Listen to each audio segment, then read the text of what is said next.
Hozir mana embrion transfer jarayoni patsientkamizda 8 yillik bepushtlik bilan eko programma o'tkazganmiz.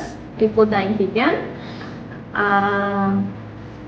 genetik tekshiruvlar qilganmiz.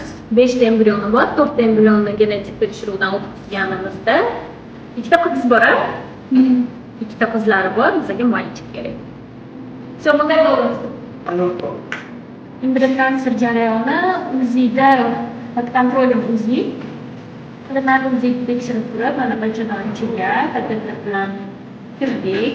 Mana kateter. Hozir shu yoqqa 5 kunlik tayyor homilalarni qo'yamiz. Bundan ular homilador bo'lib ketadi. Xudo xohlasa dальше marta ushlab qolishi keyin ularning organizmiga bog'liq bo'ladi.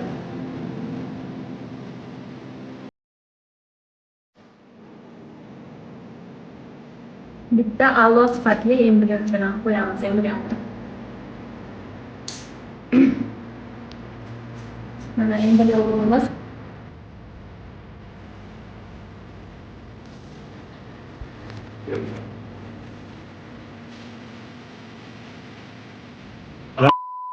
bitta embrion yaxshi sifatli genetik tekshiruv bilan sog'lom o'g'il farzand.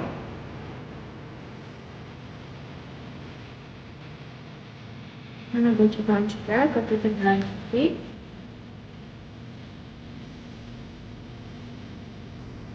Embrionda o'sha oqarib turgan joy bu embrion bachadan qo'ydik. Sizga omad, homilador bo'lib keling endi. Xudo xohlasa.